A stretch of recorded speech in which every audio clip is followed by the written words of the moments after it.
आज हम बात करने वाले हैं हमारे सोलर सिस्टम की, लेकिन उस कहानी की नहीं जो हमने किताबों में पढ़ी है। ये कहानी है धोखे की, ताकत की और एक कॉस्मिक माफिया परिवार की। आज जब हम आसमान में देखते हैं तो सब कितना शांत और परफेक्ट लगता है ना? सारे प्लैनेट्स अपनी अपनी लेन में सूरज के चक्कर लगा रहे हैं, जैसे कोई बहुत ही डिसिप्लिन्ड शांत परिवार हो। लेकिन ये शांति एक छलावा है, क्योंकि हमारे सोलर सिस्टम का जन्म वो एक बेहद हिंसक फैमिली झगड़े से हुआ था। एक असली कॉस्मिक माफिया की कहानी, और आज हम इसके सारे राज खोलने वाले हैं। तो चलिए शुरू करते हैं। कहानी शुरू होती है करीब 4.6 अरब साल पहले। सोचिए, एक बहुत बड़ा गैस और धूल का बादल वो अपने ही वजन से सिकुड़ने लगा, और उसके सेंटर में धधक उठा हमारा गॉडफादर यानी सूरज। उसने कमान संभाली, और जो भी माल मसाला बचा उससे उसके बच्चे यानी हमारे ग्रह बनने शुरू हुए। इस डिस्क को कहते हैं प्रोटोप्लैनेटरी डिस्क। ये आप समझ लीजिए ग्रहों की नर्सरी थी, और सारा ड्रामा यहीं से शुरू होता है। अंदर की तरफ जहां गर्मी ज्यादा थी वहां बने चट्टानी ग्रह, और बाहर ठंडे इलाकों में गैस के बड़े बड़े जायंट्स ने शक्ल ली। यहीं पर परिवार के सदस्यों का इलाका बंट गया था।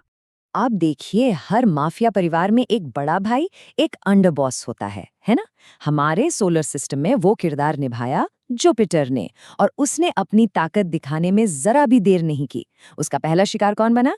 बेचारा मंगल ग्रह। जरा सोचिए, मार्स, मंगल ग्रह, आज एक दूसरी पृथ्वी हो सकता था। उसके पास वो सब कुछ था जो एक बड़े जिंदा प्लैनेट के लिए चाहिए। पर आज वो क्या है? एक ठंडा, सूखा, बौना सा ग्रह। और इसकी वजह एक ही है, अंडरबॉस जुपिटर की दादागिरी। तो हुआ क्या? जुपिटर अपने इलाके से निकलकर अंदर की तरफ आया। उसने अपनी जबरदस्त ग्रेविटी से उस सारे मलबे को तितर-बितर कर दिया जिससे मंगल बन रहा था। मतलब उसने मंगल का खाना ही छीन लिया। नतीजा, मंगल का विकास हमेशा के लिए रुक गया। वो इस झगड़े में जैसे तैसे बच तो गया, पर हमेशा के लिए एक छोटा ग्रह बनकर रह गया। तो ये तो थी अंदर के सोलर सिस्टम की कहानी। अब चलते हैं बाहरी इलाके की तरफ, जहां गैस जाइंट्स के बीच एक तरह की शांति बनी हुई थी। पर यह शांति ज्यादा टिकने वाली नहीं थी। परिवार के बड़े बच्चों में अब असली जंग छिड़ने वाली थी। यहाँ एक बहुत बड़ा सवाल खड़ा होता है। यूरेनस और नेपच्यून ये इतने बड़े बड़े ग्रह हैं, लेकिन ये सूरज से इतने दूर हैं जहां इन्हें बनाने के लिए कच्चा माल ही नहीं था। तो फिर ये इतने बड़े बने कैसे? जवाब सीधा है, ये वहां बने ही नहीं थे जहां आज है। देखिए, शुरू में सब ठीक था। चारों बड़े ग्रह सूरज के पास पास ही घूम रहे थे।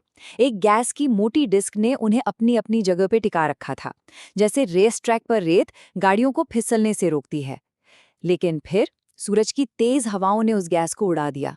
वो रेत हट गई, और फिर जो हुआ वो था टोटल केओस। कोई कंट्रोल नहीं था। बृहस्पति और शनि, इन दो बड़े भाइयों ने गैंग बनाया और यूरेनस और नेपच्यून को धक्का मारकर बाहर की ओर फेंक दिया। और इस धक्का मुक्की ने, इस हिंसा ने अपने पीछे कई सबूत छोड़े हैं। अगर हम इसे एक कॉस्मिक क्राइम सीन की तरह देखें ना, तो हमें हर तरफ तबाही के निशान मिलते हैं।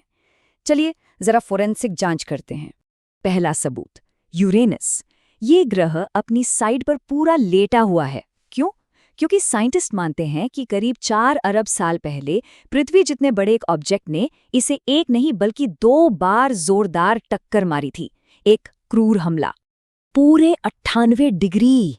सोचकर देखिए, टक्कर कितनी भयानक होगी कि उसने एक पूरे ग्रह को हमेशा के लिए साइड पर लिटा दिया।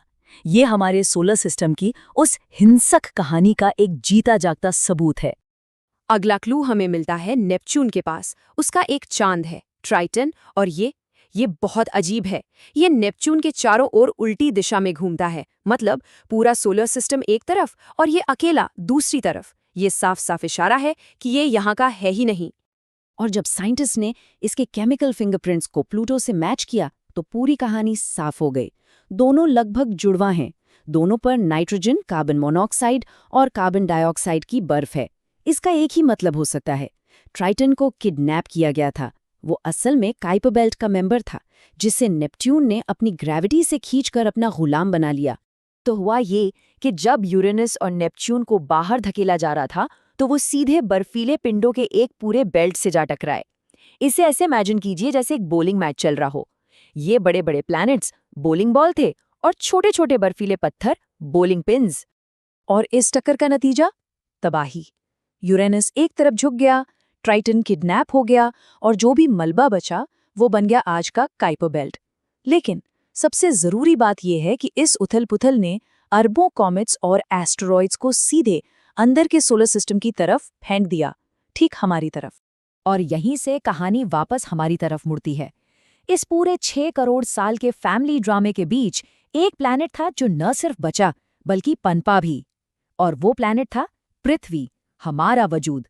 इस पूरी हिंसक गाथा का सबसे हैरान करने वाला नतीजा है, ये अपने आप में एक पहेली है, क्योंकि शुरुआती पृथ्वी पर जीवन पनप ही नहीं सकता था। ये बहुत गर्म थी, पानी के लिए सूरज के बहुत करीब थी। जीवन के लिए जरूरी कार्बन और दूसरे तत्व भी यहाँ नहीं थे। तो सवाल ये है कि वो सारी चीजें जिनसे आज हम बने हैं, वो आईं कहाँ से? जवाब उसी कॉस्मिक बॉलिंग मैच में छिपा है। वो अरबों धूमकेतु और क्षुद्रग्रह जो हमारी तरफ फेंके गए थे, वो अपने साथ पानी और कार्बन लेकर आए। तो अंत में बस ये एक सवाल बचता है, क्या जिस हिंसा ने हमारे सोलर सिस्टम को लगभग तबाह कर दिया, वही हमारे वजूद के लिए जरूरी थी? क्या इस पूरी तबाही और अराजकता के बिना हम आज यहाँ होते? ये एक ऐसा सवाल है जो ब्रह्मांड को देखने का हमारा नजरिया ही बदल देता है।